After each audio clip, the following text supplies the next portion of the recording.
Counter attack buyer की तरफ से हो चुका है, तो कल के दिन हम लोगों को कॉशियसली ट्रेड करना पड़ेगा, क्योंकि यहाँ पर जो बाइंग के पोजीशन बने हुए हैं वो अच्छे खासे पोजीशन बने हुए हैं। और ओपन इंटरेस्ट का डेटा ये हमें इंडिकेट करता है कि बाइंग के कुछ पोजीशन है उसको होल्ड कर लेके गए हैं लोग। तो यहाँ पे एक एक्सपेक्टेड ये है कि ये जो लो बन चुका है, ये लो के नीचे जब तक मार्केट दोबारा नहीं आएगा तब तक शार्प सेलिंग मार्केट में हम लोगों को देखने को नहीं मिलेगी। मार्केट में जो पैनिक अटैक आप लोगों को देखने को मिलना चाहिए वो इसी लेवल के नीचे आएगा तब तक नहीं आएगा। तो ये जो हमारे लिए आज के दिन का लो बन चुका है बहुत ही इंपॉर्टेंट लेवल है। और ऊपर के साइड में हम लोगों को एक रेजिस्टेंस लेवल भी मिल रहा है। वो रेजिस्टेंस लेवल को कैसे कैलकुलेट करना है उसका एक सिंपल टेक्निक मैं आज आपको यहाँ पे बता देता हूँ। तो सबसे पहले हम लोगों को एक इंपॉर्टेंट सपोर्ट लेवल देखना पड़ेगा, जिस सपोर्ट लेवल को मार्केट ने मल्टीपल बार टेस्ट किया हुआ है। अब ये सपोर्ट लेवल के करीब अगर आप देखोगे तो आपको दिखाई देगा जब भी मार्केट इस लेवल के करीब आ जाता है, यहाँ पर बायर लोग जो है वो बायर लोग एक्टिव हो जाते हैं और मार्केट को ऊपर लेके जाने की कोशिश करते हैं। तो बस इसी पॉइंट को हम लोगों के लिए एक सपोर्ट जो बन चुका था, ये सपोर्ट अभी यहाँ पर ब्रेक हो चुका है। तो दोबारा जब मार्केट यहाँ पर आएगा ये एज ए रेजिस्टेंस की तरह एक्ट होगा, क्योंकि ये मार्केट का साइकोलॉजी है।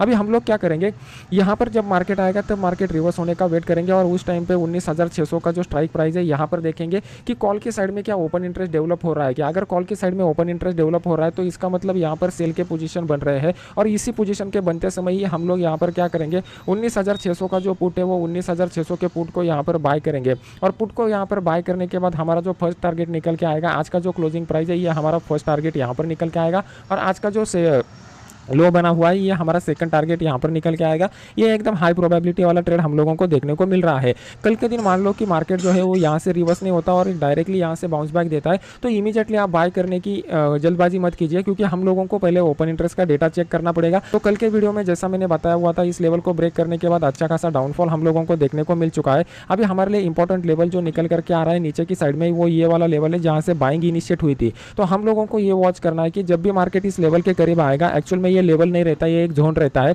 जहां पे बायर लोग इनिशिएट हुए थे। बस हम लोगों को इस जोन में मार्केट आने देने तक वेट करना है। अगर इस जोन में मार्केट आने के बाद यहाँ पर कोई भी बुलिश कैंडल पैटर्न बनता है, चाहे वो हैमर बने या फिर बुलिश इनगल्फिंग कैंडल पैटर्न बने या फिर विदाउट पैटर्न यहाँ पर इस तरीके का प्राइस एक्शन का पैटर्न बनता है, तो उस केस में हम लोग क्या करेंगे, 19,400 का जो कॉल है वो 19,400 के कॉल को यहाँ पर बाय करेंगे। इसको बाय करने के बाद हमारा जो स्टॉप लॉस रहेगा, यहाँ पर जो भी कुछ स्विंग लो बना रहेगा हम लोग उसको स्टॉप लॉस की तरह कंसीडर करेंगे और ये वाला जोन जो रहेगा ये हमारा टारगेट लेवल निकल करके आ रहा है। तो यहाँ तक के लिए मार्केट ऊपर आने की हाई प्रोबेबिलिटी है। तो ये जो दो ट्रेड मैंने आपके लिए बताए हुए हैं ये एकदम हाई प्रोबेबिलिटी वाले ट्रेड है। मार्केट में फिलहाल के लिए इमीडिएट कोई भी ऊपर के साइड का ट्रेंड लाइन यहाँ पर बन नहीं रहा है, तो ट्रेंड लाइन ड्रॉ करने की कोशिश नहीं करेंगे। मार्केट में अगर आप नीचे की साइड में देखोगे तो नीचे की साइड में एक अच्छा खासा काउंटर अटैक बायर की लोगों से हुआ है। जब तक आप मार्केट साइकोलॉजी को नहीं समझोगे तब तक आपको पता नहीं चलेगा कि मार्केट में आपको हर एक ट्रेड में कब प्रॉफिट क्यों होता है और क्यों लॉस होता है। यहाँ पर लॉस की वजह से आप डर जाते हो, बहुत सारे ट्रेडिंग स्ट्रेटजी छोड़ देते हो। तो जब आपको इसके पीछे का मैकेनिज्म पता चलेगा कि मार्केट में लॉस क्यों होता है, तब जाके आप एक प्रोफेशनल ट्रेडर की तरह एक ही ट्रेडिंग स्ट्रैटेजी को कंटिन्यूअसली फॉलो करोगे। और अगर आप एक ट्रेडिंग स्ट्रैटेजी को फॉलो करोगे तो पैसा ऑटोमेटिकली आपको फॉलो करेगा। ये है कि मार्केट में अच्छे खासे सेल के पोजीशन बन रहे थे और जब मार्केट में अच्छे खासे सेल के पोजीशन बन रहे थे तो 45,000 के एक राउंड लेवल के करीब मार्केट आ गया। अभी जब भी राउंड लेवल के करीब मार्केट आता है ये हमारे लिए गोल्डन अपॉर्चुनिटी रहता है। तो इस वाले जोन में आने के बाद मार्केट जो था वो कंसोलिडेट होने की कोशिश कर रहा था। तो मैं यहाँ पे ओपन इंटरेस्ट के डेटा को क्लोजली ऑब्जर्व कर रहा था। मैंने यहाँ पर देखा कि मार्केट में जो है वो पुट के साइड का ओपन इंटरेस्ट बढ़ नहीं रहा था, मतलब यहाँ पर फ्रेश बाइंग मुझे दिखाई नहीं दे रही थी। ये 100% क्लियर था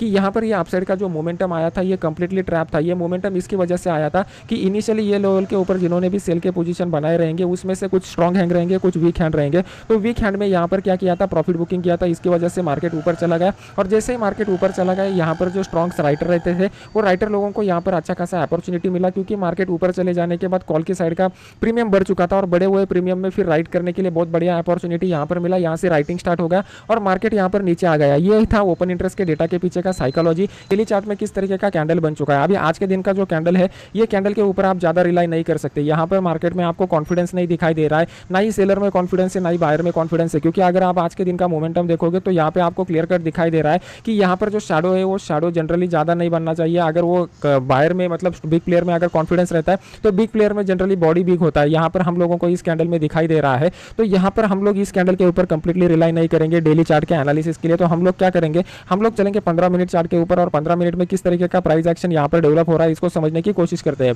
तो मार्केट में एक सेल ऑन द राइज का अपॉर्चुनिटी हम लोगों को कब तक मिलने वाला है। मार्केट में ये जो ट्रेंड लाइन यहाँ पर डेवलप हो चुका है, ये ट्रेंड लाइन जब तक वैलिड रहेगा उस ट्रेंड लाइन के नीचे मार्केट में अगर आप सेल ऑन द राइज का ट्रेडिंग स्ट्रेटजी यूज करते हो तो वहाँ पे आप लोगों को ज्यादा बेनिफिट होने की हाई प्रोबेबिलिटी है, क्योंकि इस ट्रेंड लाइन को मार्केट ने मल्टीपल बार टेस्ट किया हुआ है। जब तक मार्केट इसके ऊपर रहेगा हम लोग सेल ऑन द राइज का अपॉर्चुनिटी यूज करेंगे। तो सेल ऑन द राइज का बेस्ट अपॉर्चुनिटी आप लोगों को कहाँ पे मिलेगा।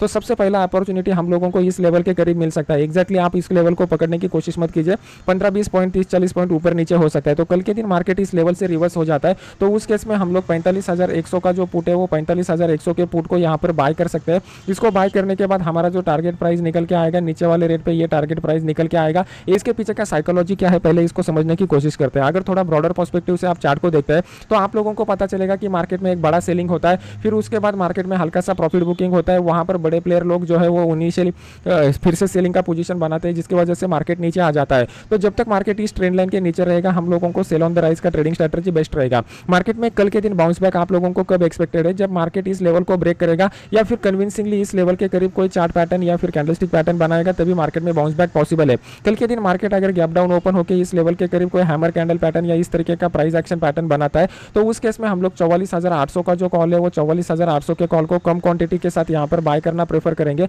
इसका जो स्टॉप लॉस रहेगा यहाँ पर जो भी कुछ स्विंग लो बना है ये स्टॉप लॉस की तरह कंसीडर करेंगे और ये जो रहेगा ये हमारा यहाँ पर टारगेट प्राइस रहेगा। अभी यहाँ पे आपको क्वांटिटी कम क्यों रखनी है, इसके पीछे का रीजन ये की है कि मार्केट का ओवरऑल ट्रेंड जो बना हुआ है वो ओवरऑल ट्रेंड डाउन बना हुआ है। तो डाउन ट्रेंड में जब भी हम लोगों को बाइंग का अपॉर्चुनिटी आता है तो वो एक इंपल्सिव वेव नहीं रहता, वो जो रहता है वो मार्केट का एक करेक्टिव वेव रहता है और करेक्टिव वेव में हम लोग हमेशा कम क्वांटिटी के साथ ट्रेड करना प्रेफर करते हैं।